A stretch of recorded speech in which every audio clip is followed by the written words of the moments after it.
Today, Senator Gustavo Leite of Paraguay will share some critical insights on how the European Union has been attempting to push woke ideology on Paraguay and what he thinks about the EU Mercosur agreement. Furthermore, Senator Leite will share some crucial facts about Paraguay's 1% Maquila Law, eliminating bureaucracy in Paraguay, US-Paraguay relations, and how the FIFA World Cup 2030 will change Paraguay forever. Hello, Senator Leite. I appreciate you taking the time for another interview with us. Thank you so much.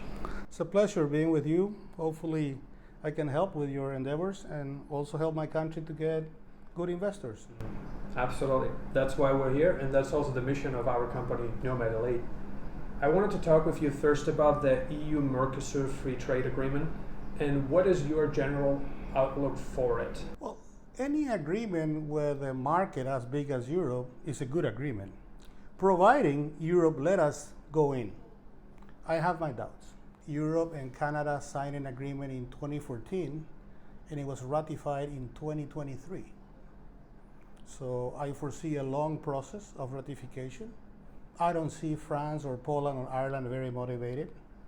We're going to need the help of the big guys in Europe, Germany, Spain, Italy to go for it. I think it's an unfair treaty. We get quotas to sell what we do best, which is food, and Europe gets virtually everything. But it's better than none. It's better than none having it. I am not very optimistic. Because Europe's resistance, some countries, some leaders in Europe resisted. We're ready on our part, and we also want to have free trade agreements with other, like in Asia, like Singapore, like EFTA in Europe, like why not the US now with a good, we have good wins with the US and Latin America these days. Now, leaving this question, if you can please talk to us about the best businesses for foreigners to start in the new year, in 2025, where you would say foreign investment and foreign skills are badly needed in Paraguay to improve these sectors. Your question is a question that came to me around 5,000 times when I was Minister of Industry and Trade in my past life. And I always said to them, if you do good shoes, do shoes. If you do food, then do food. Paraguay is a paradise for four things. A, production of food as close to the ecological type of food that the world is demanding nowadays, because our land is free of chemicals. Yes, our soybeans, but there is plenty of land when there is no contamination with chemicals. We are in the center of the center that have an ocean, so logistics is a great business in Paraguay.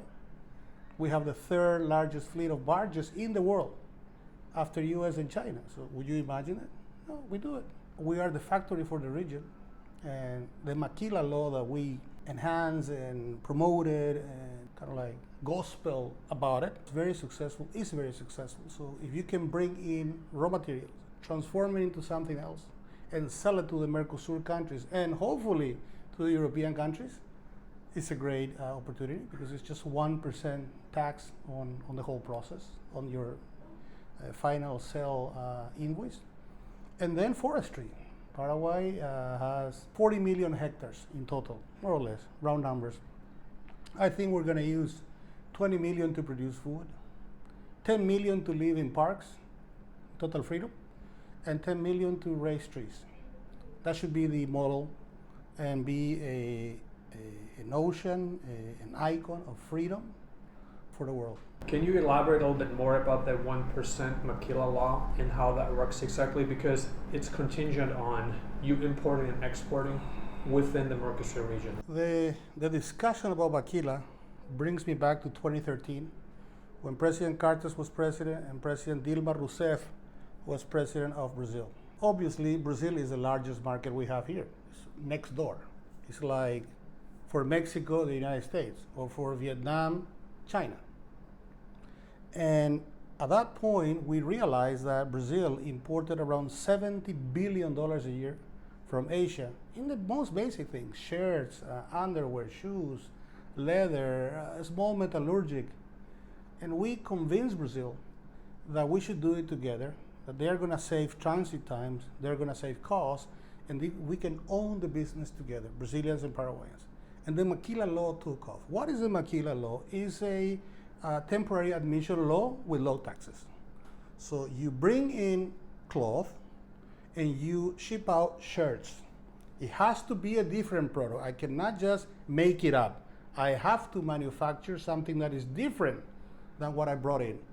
When that goes out, then that product has a 1% tax only on all tax concepts on the invoice value. So in general, more or less, we calculate that it's around a 4% tax on your income. So it's a great law. It's good for the country. We bring in technology. We bring in industrial culture. We create jobs, and we don't hurt anyone. We actually benefit the buyer because we're given a good, better product at lesser price. Now, the FIFA World Cup is coming to Paraguay. Good. We talked about this a bit and how it will improve industry here, right? It should also create new jobs, but a question that we're being asked a lot is about the integration of 5G internet in Paraguay.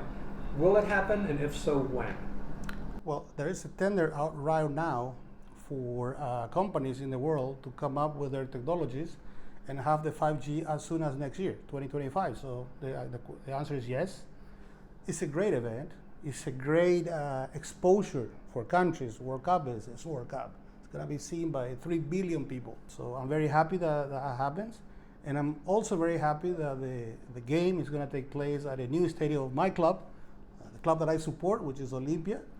And we're all very excited already. We are 5 years away, but we're already excited already. It's going to be a great thing for Paraguay. What else do you see improved between now and 2025? Eliminate bureaucracy. Paraguay has to be the most law-abiding, hassle-free, law-abiding processes. Eliminate bureaucracy. Take away state from the shoulders of people that want to invest.